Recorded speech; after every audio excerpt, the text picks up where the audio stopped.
নমস্কাৰ আপেক্ষিক কৰি বিশেষ অনুষ্ঠান চৰ্চালৈ মই আপোনালোক সকলোকে স্বাগতম জনাইছো। আজি চৰ্চাত সাম্প্ৰতিক অসমৰ কেইবাটাও গুৰুত্বপূৰ্ণ দিশৰ আলোচনা কৰিবৰ কাৰণে দুগৰাকী বিশিষ্ট ব্যক্তিক মই আমন্ত্ৰণ কৰিছো। মোৰ লগত আছে নৱপ্ৰজন্মৰ এগৰাকী প্ৰতিশ্ৰুতি সম্পন্ন কবি অধ্যাপক ৰাজীৱ হুছেইন ডাঙৰীয়া। মই আপোনাক মোৰ অনুষ্ঠানলৈ স্বাগতম জনাইছো। মোৰ লগত আছে মাজুলীৰ এগৰাকী প্ৰতিশ্ৰুতি সম্পন্ন লেখক তাৰ্কিক ছাত্ৰ অনন্ত হাজৰিকা। মই আপোনাক মোৰ এই অনুষ্ঠানলৈ স্বাগতম জনাইছো। মই আৰম্ভণিতে ৰাজীৱ হুছেইন ডাঙৰীয়া আপোনাৰ ওচৰলৈ যাব বিচাৰিছো।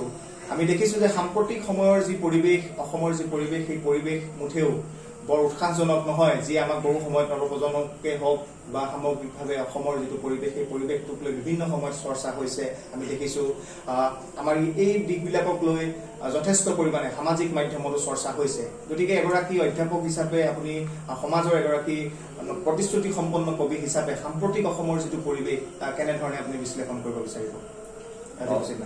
মই ধন্যবাদ জ্ঞাপন কৰিছো চৰ্চাৰ এই বিশেষ অনুষ্ঠানলৈ মোক বিশেষভাৱে আমন্ত্ৰণ কৰি অনাৰ কাৰণে। সাম্প্ৰতিক অসমৰ পৰিস্থিতিৰ ওপৰত মোৰ নিচিনা এজন সামান্য মানুহে বৰ্ণনা কৰাটো টান। তথাপিও এজন শিক্ষক হিচাপে শিক্ষকতাৰ মাধ্যমেৰে যিখিনি উপলব্ধি কৰিছো সেয়া হয়তো সময়ৰ তাগিদাত এটা কোৱাৰ প্ৰয়োজন বোধ হ'ব। সাম্প্ৰতিক সময় বুলি ক'লে আমাৰ গোটেই সমাজ জীৱনলৈ আটাইতকৈ দুৰ্যোগ আৰু দুৰ্ভোৰ যিখিনি সময়, এই সময়খিনি আছিল এটা কভিডৰ পৰিস্থিতি। গোটেই পৃথিৱীখন স্তব্ধ হৈ যোৱাৰ এটা যি নিচান, এটা উত্তৰণ, এই গোটেই পৃথিৱীখনৰ যি অসুখ, এইটোৱেই আমাৰ সমাজ জীৱনলৈ সাংঘাতিক ধৰণে এটা দুৰ্দশাগ্ৰস্ত পৰিৱেশ নমাই আনিছে।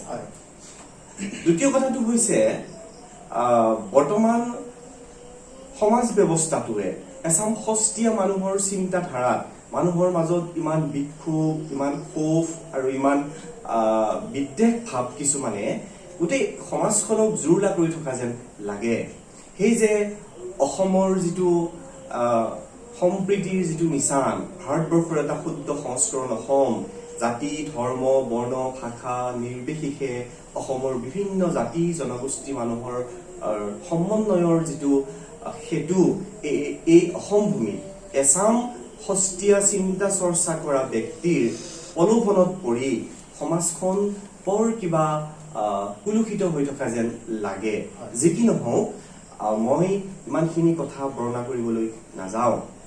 সাম্প্ৰতিক একেবাৰে সমাজ ব্যৱস্থাটো বুলি ক'লে আমি কম সাধাৰণ শ্ৰমজীৱী মানুহৰ কাৰণে আটাইতকৈ এটা টান সময়। কিয়নো মূল্যবৃদ্ধিয়ে বৰ্ধিত যিটো সমস্যা, এই গোটেই সমস্যাটো আমাৰ সমাজখনলৈ এটা বিপদ মাতি আনিছে। সৰ্বসাধাৰণ শ্ৰমজীৱী হাজিৰা কৰি খোৱা মানুহখিনিৰ কাৰণে এই মূল্যবৃদ্ধিয়ে এটা জুৰুলা অৱস্থা। মই এইকাৰণেই মূল্যবৃদ্ধিৰ এই ৰেফাৰেন্সটো আনিব বিচাৰিছো।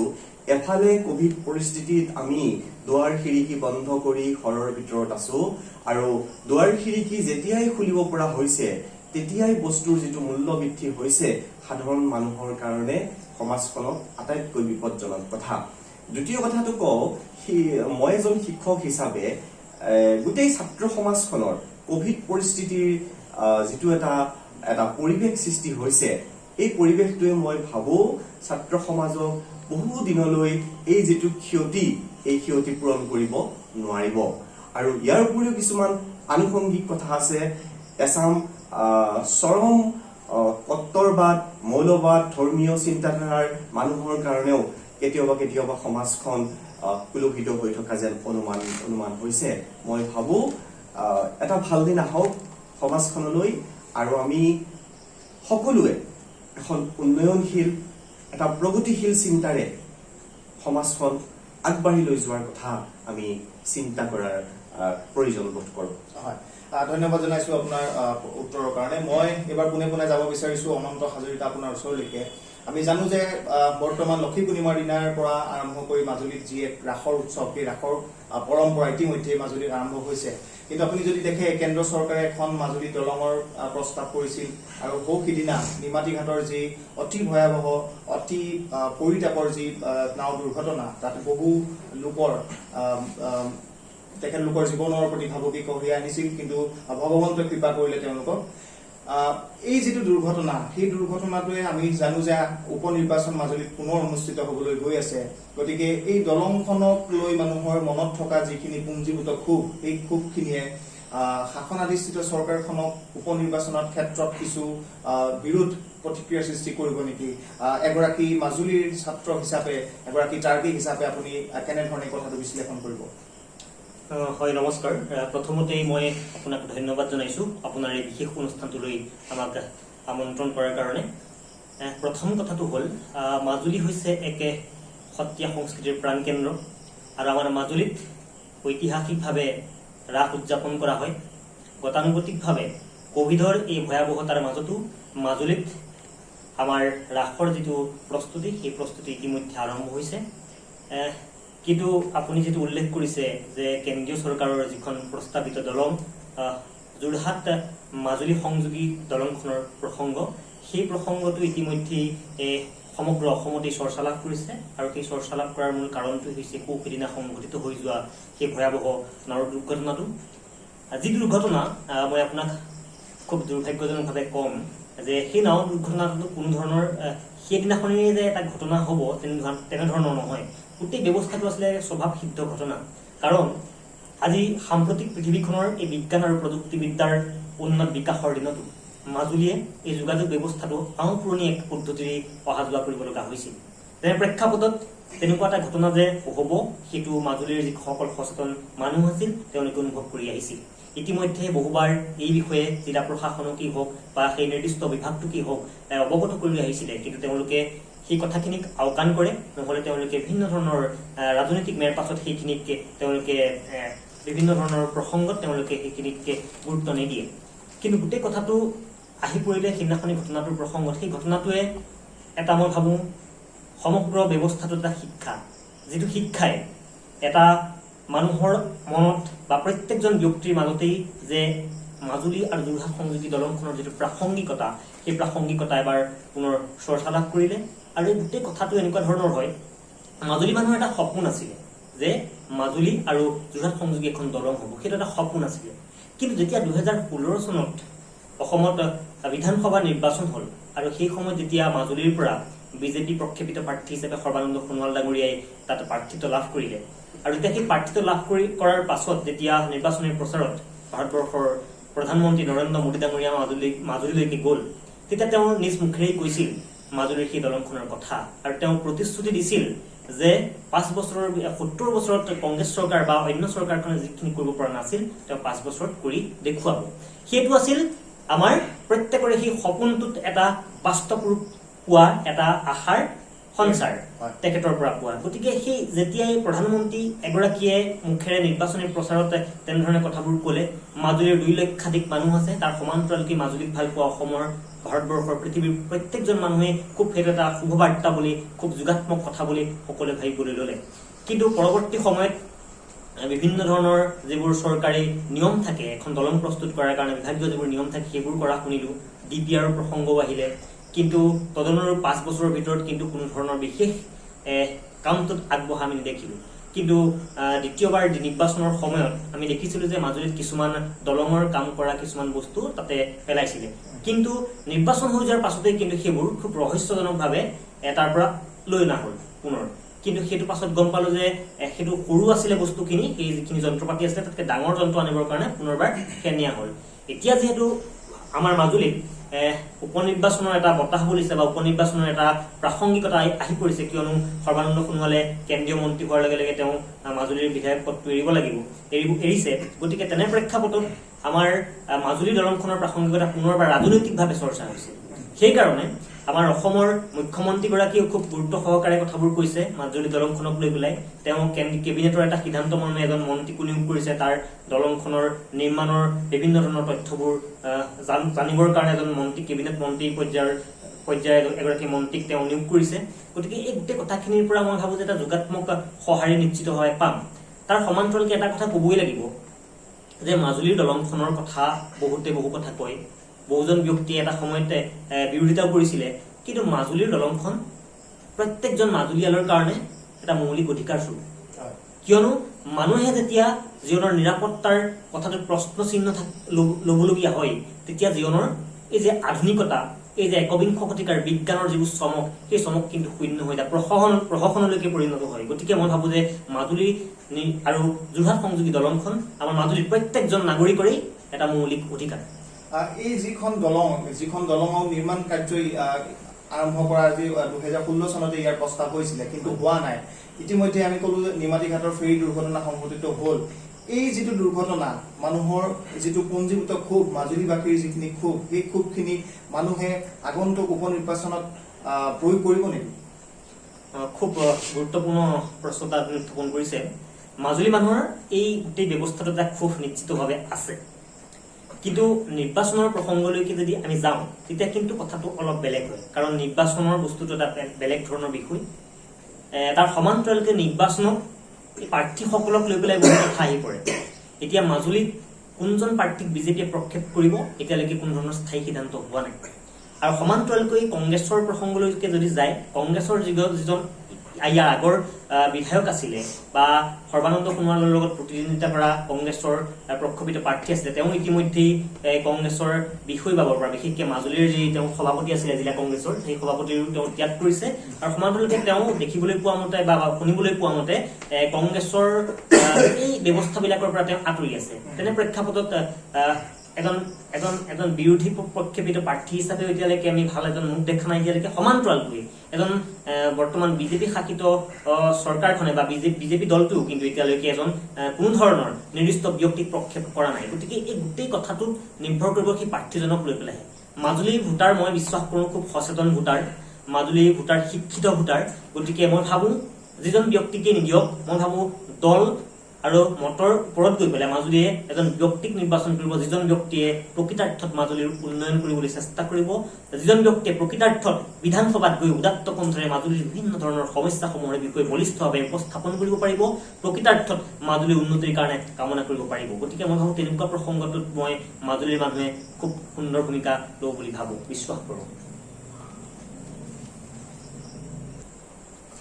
ধন্যবাদ অনন্ত হাজৰিকা আপোনাৰ উত্তৰৰ কাৰণে মই এই বিষয়টোকে লৈ আজি হুছেইন ডাঙৰীয়া আপোনাৰ ওচৰলৈকে আহিব বিচাৰিছো মাজুলীত এখন দলং হ'ব লাগে বহুতে কৈ আছে মাজুলীৰ লগত যিটো যোগাযোগ আমি সকলোৱে কওঁ যে মাজুলীৰ যিটো সাংস্কৃতিক যিটো মূল্য সেই সাংস্কৃতিক মূল্যটো যদি আমি যোগাযোগ পদ্ধতিৰে যদি তাক আগুৱাই লৈ যাব পাৰোঁ তেন্তে মাজুলীক আমি বিশ্বত প্ৰতিষ্ঠা কৰিব পাৰিম ইয়াৰ লগত মানুহৰ যদি যোগাযোগ স্থাপন হয় মাজুলীৰ যিখিনি সম্পদ মাজুলীৰ যিখিনি শিল্প সেই শিল্পখিনি আনৰ লগত সম্পৰ্ক ৰক্ষা কৰাত সুবিধা হ'ব বুলি বহুতে কয় গতিকে এগৰাকী অধ্যাপক হিচাপে আপুনি মাজুলীত এখন দলং হ'ব লাগে নালাগে এই বিষয়টোৰ ওপৰত আপুনি কি মন্তব্য কৰিব বিচাৰিব মাজুলী দলং বুলি কোৱাৰ লগে লগে আজিৰ এই সাম্প্ৰতিক প্ৰেক্ষাপটটোত প্ৰথম যিখন ফটো মনলৈ আহে সেই ফটোখনেই হৈছে যিগৰাকী অধ্যাপিকাই ইতিমধ্যে এই মাজুলীৰ বুকুত প্ৰাণ দিলে হয় কাৰণ স্বাধীনতাৰ পিছৰ পৰা আজি ৭০ বছৰ পাৰ হৈ গ'ল এটা ঐতিহ্যমণ্ডিত ক্ষেত্ৰ এটা শংকৰী সাহিত্য সংস্কৃতিৰে ভৰপূৰ মাজুলীবাসীৰ যি ঐতিহ্য ইয়াৰ আগতেও মাজুলীৰ পৰা বহু কেইজন ৰাজনৈতিক ব্যক্তিয়ে অসম বিধানসভাত কেবিনেটৰ মৰ্যাদাও লাভ কৰিছিল তাৰ পিছতো এখন দলং মাজুলীত নিৰ্মাণ নোহোৱাটো মাজুলীবাসীৰ কাৰণে নহয় সমগ্ৰ অসমৰ কাৰণে এটা দুৰ্ভাগ্যৰ বিষয় স্বাভাৱিক আমি প্ৰতি বছৰে বছৰে ৰাজনৈতিক নেতাসকলক জিন্দাবাদহে দিওঁ যদি এই জিন্দাবাদ তেওঁলোকে মই এইকাৰণেই কথাখিনি আনিছো মাজুলীবাসীয়ে অসমৰ মুখ্যমন্ত্ৰীৰ সৃষ্টি কৰিলে মাজুলীবাসীয়ে এজন কেবিনেটৰ মন্ত্ৰী দিলে মাজুলীত সত্ৰ সংস্কৃতিৰে ভৰপূৰ তাৰ পিছতো মাজুলীৰ বুকুলৈ যাবৰ কাৰণে এখন দলং নাই এইটো অসমৰ সৰ্বসাধাৰণ জনসাধাৰণৰ কাৰণে আটাইতকৈ দুখ লগা এটা ছবি এতিয়া আজি দলং চৰ্চা স্বাধীনতাৰ ৭০ বছৰ ৭৩ বছৰ পিছত দলং চৰ্চা হৈছে কিয় ফেৰী দুৰ্ঘটনাটোৰ পিছৰ পৰা আমি এতিয়াহে গম পালো নেকি যে আমাক এখন দলঙৰ প্ৰয়োজন হয় ইমান বছৰৰ পৰা মাজুলীবাসীয়ে যি যন্ত্ৰণা এই ব্ৰহ্মপুত্ৰৰ ভৰপূৰ এই ব্ৰহ্মপুত্ৰৰ বুকুৰে পাৰ হৈ থাকে। এই মৰ্মবেদনা, মাজুলীবাসীৰ এই মৰ্মবেদনা চৰকাৰখনে উপলব্ধি নকৰাটোৱে সমাজখনৰ কাৰণে এটা মানে দুৰ্ভাগ্যৰ খবৰ। হয়। মই ভাবো এইবাৰ অসমৰ মাননীয় মুখ্যমন্ত্ৰীয়ে এই বিষয়টোৰ ওপৰত গুৰুত্ব দিছে যেন অনুমান হৈছে, আৰু আমি সময়লৈ বাট চাম আৰু আশা কৰিছো মুখ্যমন্ত্ৰীগৰাকীক মাজুলীবাসীয়ে কম দিনৰ ভিতৰতে এখন দলং পাব। নিশ্চয় সেই আশা স্বাভাৱিকতেই প্ৰতিজন আচলতে অসমবাসীয়ে কৰে যে মাজুলীলৈ এখন উন্নত পৰ্যায়ৰ এখন দলং নিৰ্মাণ হওক, যিখন দলঙে যাতায়াতৰ ক্ষেত্ৰতেই হওক বা যোগাযোগৰ ক্ষেত্ৰতেই হওক মাজুলীৰ সৈতে সম্পৰ্ক স্থাপন কৰিব পাৰে, যি সম্পৰ্কই মাজুলীক বিশ্বৰ বুকুত প্ৰতিষ্ঠা কৰিবৰ কাৰণে স্বাভাৱিকতেই সক্ষম হ'ব বুলি আমি বিশ্বাস কৰোঁ। ইয়াৰ পাছতে এই গোটেই প্ৰসংগবিলাকৰ পৰা আঁতৰি আহি মই এটা সুকীয়া প্ৰসংগলৈ যাব লাগিব, যিহেতুকে এগৰাকী অধ্যাপক আৰু এগৰাকী ছাত্ৰ মোৰ লগত আজি উপস্থিত আছে। তেওঁলোকে অনলাইন মাধ্যমত সাম্প্ৰতিক সময়ৰ যি লকডাউন পৰিৱেশ, সেই লকডাউন পৰিৱেশত অনলাইন যিটো পদ্ধতিৰে শিক্ষা প্ৰদান কৰি থকা হৈছে বা শিক্ষাৰ্থীসকলে যি অনলাইন পদ্ধতিৰ মাজেৰে শিক্ষা গ্ৰহণ কৰি আছে, তেওঁলোকৰ পৰা মই জানিব বিচাৰিম, এগৰাকী অধ্যাপক মোৰ লগত যিহেতুকে আছে, ৰাজীৱ হুছেইন ডাঙৰীয়া, মই আপোনাৰ ওচৰলৈকে আহিব বিচাৰিছো পুনতে। অনলাইন পদ্ধতিত বা অনলাইন মাধ্যমত আপোনালোকে বিগত 1.5 বছৰ জুৰি শিক্ষা প্ৰদান কৰি আহিছে, চেগা চৌকাকৈ হলেও।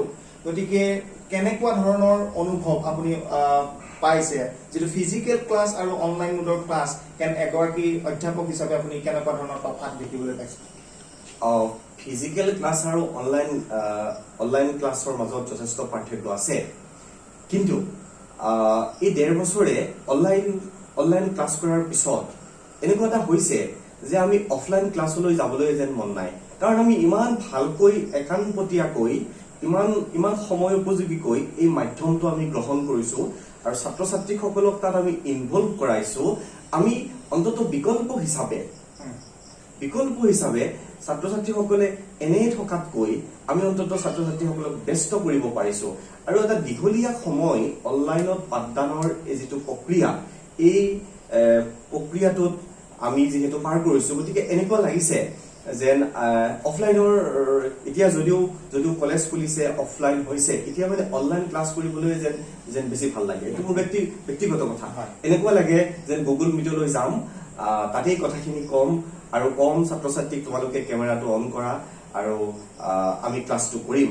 কাৰণ আমি অফলাইনত যেনেকৈ ক্লাছ হয়, যেনেকৈ অফলাইনত ৰুটিন হিচাপে ক্লাছ হয়, আমি অনলাইনত তেনেকৈ আমি ৰুটিন মেইনটেইন কৰি একদম দিনৰ ভিতৰতে গোটেইখিনি আমি ক্লাছ কলেজৰ টাইমৰ নিচিনাকৈ কৰি আমি শেষ কৰিছো। গতিকে মই ভাবো আমি মানুহজাকে সদায় এটা বিকল্পৰ সন্ধান থাকো। গতিকে আমি ছাত্ৰ ছাত্ৰীক অনলাইনত বহুত কিবা একো দিব নোৱাৰিলেও অন্তত ছাত্ৰ ছাত্ৰীসকলক আমি এটা ইনভলভ কৰি ৰাখিব পৰা, পাঠ্যপুথিৰ লগত এটা সংযোগ কৰি ৰাখিব পৰা এটা ব্যৱস্থাত আমি আছিলো। আৰু অনলাইন মাধ্যমটোৱে মই ভাবো বহু ছাত্ৰ ছাত্ৰীৰ উপকৃত হৈছে বুলি ক'ব লাগিব। আৰু বহুতেই কিন্তু অনলাইন মাধ্যমত এই মাধ্যমটোত বহুতৰ অসুবিধা হৈছে। সেইকাৰণে মই সেই প্ৰসংগটোৱে আপোনাৰ ওচৰলৈ আহিব বিচাৰিছো যে আমি জানো যে আমাৰ বৰ্তমান অসমৰ যিটো পৰিৱেশ বা ভাৰতবৰ্ষৰ যিটো অৰ্থনৈতিক পৰিৱেশটোৰ এই প্ৰেক্ষাপটত এঘৰ দুখীয়া মানুহৰ এগৰাকী ছাত্ৰ বা এগৰাকী ছাত্ৰীয়ে এটা দামী মোবাইল ফোন লৈ ক্লাছ কৰিব নোৱাৰে। হয়তো এতিয়াও এনেকুৱা আমাৰ সময় আহি পোৱা নাই য'ত আপোনাৰ গাঁৱৰ চুকে কোণে নেটৱৰ্কৰ উপযুক্ত সুবিধা থাকক, এনেকুৱা এটা পৰিৱেশ আহি পোৱা নাই। তেনেকুৱা প্ৰেক্ষাপটত সেইসকল ছাত্ৰ ছাত্ৰী স্বাভাৱিকভাৱেই জানো হীনমন্যতাত নুভুগিব? এই অনলাইনৰ আমি এনেকুৱা অনলাইনৰ সময়ত আমি বাতৰি পঢ়িছো যে সেই সময়ত ফোন কিনি দিব নোৱাৰাৰ কাৰণে ছাত্ৰই আত্মহত্যা কৰিছে। এখন অসমটো, ইয়াত এতিয়াও সৰ্বহাৰা মানুহ আছে, ইয়াত এতিয়াও দৰিদ্ৰতাৰে জীৱন যাপন কৰা মানুহ আছে, ফুটপাথত বসবাস কৰা মানুহ আছে। গতিকে এই যে smartphone, online system, network system, এই গোটেইটোৱে একাংশ ছাত্ৰ ছাত্ৰীয়ে একদম উপলব্ধই হোৱা নাই। আৰু এনেকুৱা কিছুমান অঞ্চল আছে, দুৰ্গম অঞ্চল আছে, এতিয়াও নেটৱৰ্কৰ বহুত অসুবিধা হয়। যদিও ছাত্ৰ বা ছাত্ৰীজনে ঘৰুৱাভাৱে বা ঘৰৰ পৰিয়ালে ফোনটো ব্যৱস্থা কৰি দিছেও, কিন্তু অনলাইন নেটৱৰ্কৰ অসুবিধা হৈছে।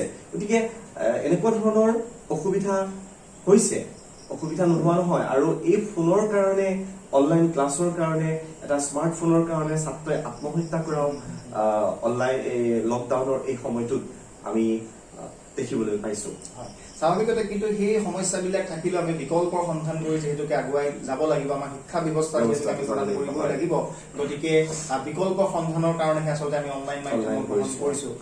এগৰাকী ছাত্ৰ যিহেতুকে অনন্ত হাজৰিকা মোৰ লগত আছে, মই আপোনাৰ পৰা জানিব বিচাৰিছো, এগৰাকী ছাত্ৰ হিচাপে আপোনালোকে যেতিয়া শাৰীৰিকভাৱে ক্লাছত উপস্থিত থাকে বা শিক্ষকে যিখিনি কথা কয় আপোনালোকে শুনে, সেই পদ্ধতিৰ পৰা অনলাইন মাধ্যমলৈকে যিটো এটা প্ৰক্ৰিয়া আপোনালোকে সুদীৰ্ঘ 1.5 বছৰ আৰম্ভ কৰিছে, পাৰ কৰিছে, আপুনি এজন ছাত্ৰ হিচাপে কেনেকুৱা ধৰণৰ মন্তব্য আপুনি কৰিব যে আপোনাৰ দৃষ্টিভংগীৰে অনলাইন শিক্ষা উপযোগী নে অফলাইন শিক্ষা আপোনাৰ কাৰণে উপযোগী, কি ক'ব? চাওক, গোটেই কথাটো এনেকুৱা ধৰণৰ হয়, ইতিমধ্যে আমাৰ হুছেইন ডাঙৰীয়াই গোটেই কথাটো অৱতাৰণা কৰিছিল। কিন্তু কথাটো হ'ল কি, প্ৰত্যেকটো বস্তুৰেই এটা ইতিবাচক আৰু এটা নেতিবাচক দিশ থাকে। এতিয়া মই এজন ছাত্ৰ হিচাপে, যিহেতু মই এজন BEdৰ ছাত্ৰ, মই প্ৰথম 3টা মাহে কেৱল মাত্ৰ কলেজত গৈ পেলাই ক্লাছ কৰিবলৈ পালোঁ। কিন্তু তাৰ পাছতে এই কোভিডৰ এটা পৰিৱেশ আহিলে, যাৰ কাৰণে অসম চৰকাৰে সমগ্ৰ স্কুল শিক্ষানুষ্ঠানবিলাক বন্ধ কৰি দিবলগীয়া হ'ল। আৰু যেতিয়া বন্ধ কৰি দিব লগা হ'ল, আমাৰ মহাবিদ্যালয়ে এটা খুব গুৰুত্বপূৰ্ণ ভূমিকা গ্ৰহণ কৰিলে। মই এই মুহূৰ্তত কিন্তু ক'বই লাগিব যে মহাবিদ্যালয়খনৰ সেই ভূমিকাটোৱে আমাৰ দৰে ছাত্ৰ ছাত্ৰীক যথেষ্টখিনি সহায় কৰিলে। সেইটো মই কমেই এই কাৰণেই ক'ব লাগিব যে আমাৰ যিবোৰ টেকনিকেল বিষয় আছিলে, সেই টেকনিকেল বিষয়খিনি কিন্তু কেৱল মাত্ৰ কোনোবাই ফোনত কৈ দিব বা কিবা কোনোবাই দেখাই দিব তেনেকে নহয়। সেই বস্তুটো যদি আপুনি প্ৰেক্টিকেলি কৰিব পৰা নাযায়, প্ৰেক্টিকেলি যদি সেই বিষয়টোৰ লগত জড়িত হ'ব পৰা নাযায়, তেতিয়া প্ৰকৃতাৰ্থত সেইটো উপলব্ধি কৰিব নোৱাৰিব।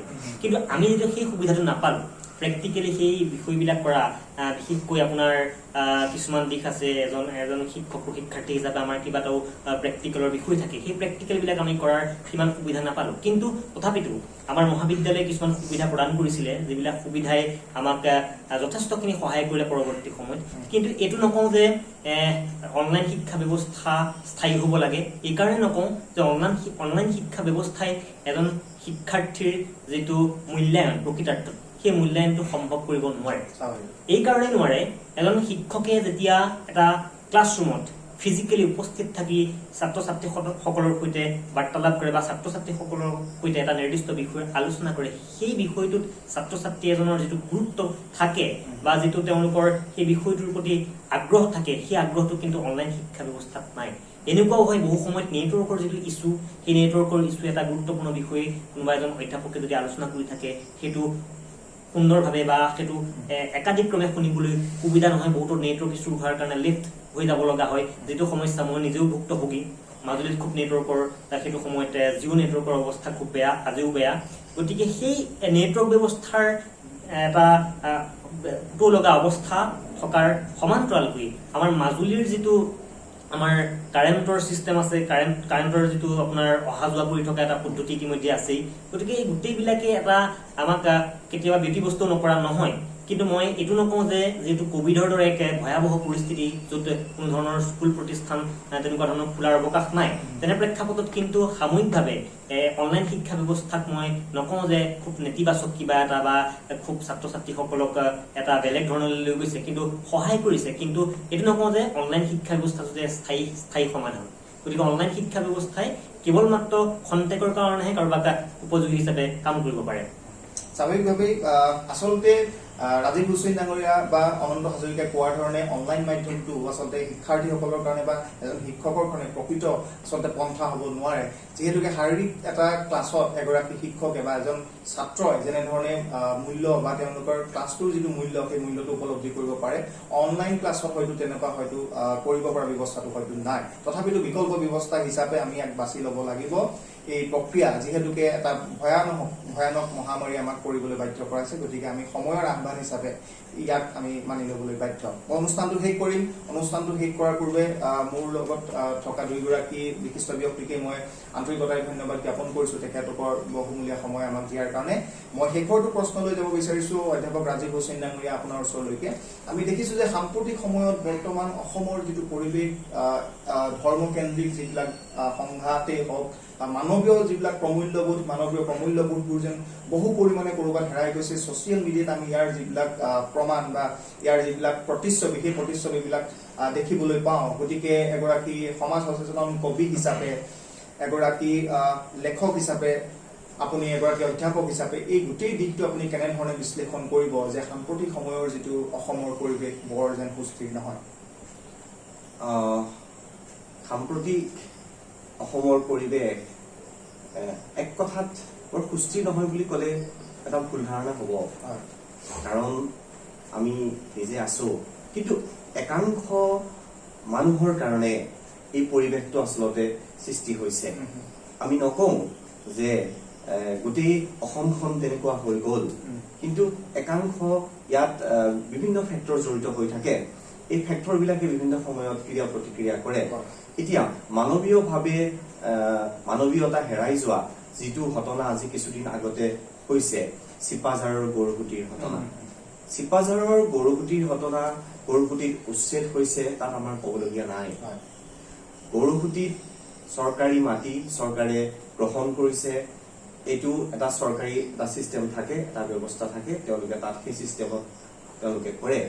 কিন্তু আটাইতকৈ চৰম যিটো ঘটনা, গোটেই বিশ্বৰ বুকুত কঁপাই যোৱা যিটো ঘটনা, এই ঘটনাটো হৈছে যে এটা মৃতদেহ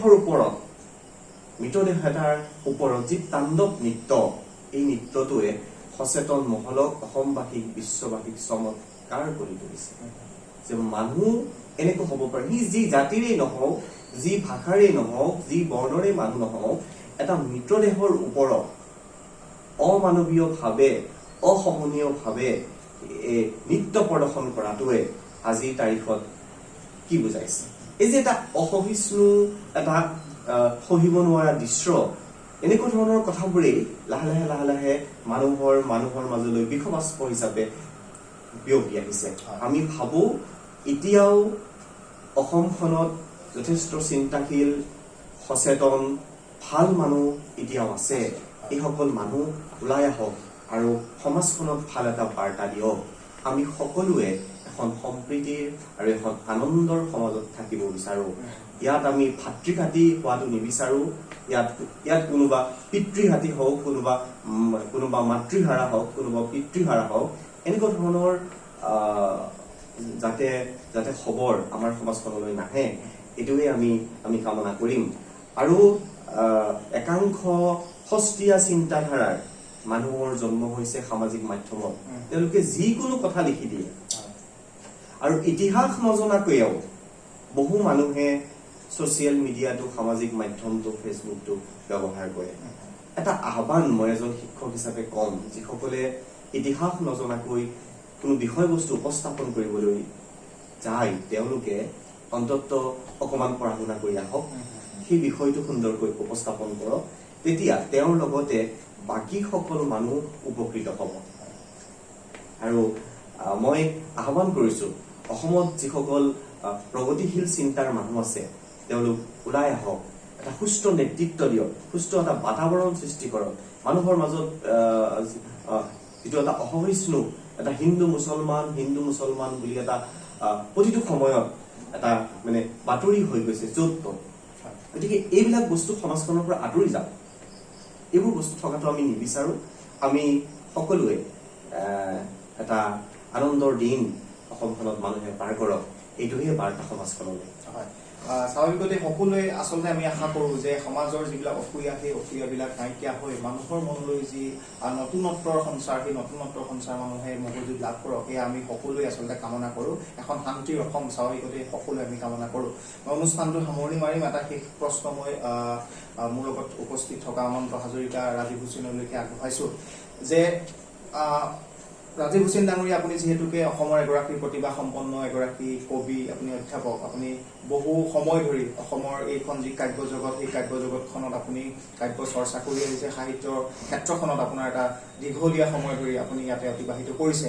এগৰাকী সাহিত্যিক হিচাপে, এগৰাকী প্ৰতিশ্ৰুতি সম্পন্ন নৱপ্ৰজন্মৰ কবি হিচাপে সাম্প্ৰতিক সময়ৰ অসমৰ সাহিত্য চৰ্চাৰ যি পৰিৱেশ, সেই পৰিৱেশ বা সাহিত্যৰ ক্ষেত্ৰখন আপুনি কেনেকুৱা দেখিছে?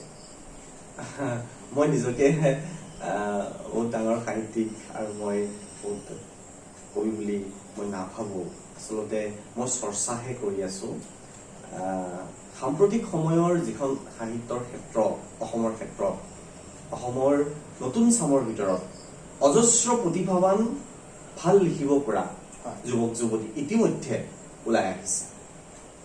এইসকল যুৱক যুৱতীৰ যি তাগিদা, যি স্পষ্টবাদিতা, যি তেওঁলোকৰ জীৱনৰ যিটো গাথা, এই গাথাটো মই ভাবো সমাজখনৰ কাৰণে এটা ভাল খবৰ। কোনোবাই ইংৰাজী সাহিত্যতেই হওক, কোনোবা হিন্দী সাহিত্যতেই হওক, অসমীয়া বাংলাই হওক, যি সাহিত্যই চৰ্চা নকৰক কিয়, অসমত বৰ্তমান সময়ত এচাম শক্তিশালী যুৱক যুৱতী ওলাই আহিছে। মই ভাবো আগৰ যিসকল কবি সাহিত্যিকে অসমখনক নেতৃত্ব বহন কৰিছে সাহিত্যৰ ক্ষেত্ৰখনত, এইসকললৈ মোৰ এটা আহ্বান আছে, তেওঁলোকে নতুন চামৰ মানুহখিনিক অন্ততঃ উলিয়াই আনক। তেওঁলোকে এইসকল মানুহক সমাজখনৰ লগত চিনাকি কৰাই দিয়ক, তেওঁলোকৰ সাহিত্যৰ মৰ্যাদা দিয়ক।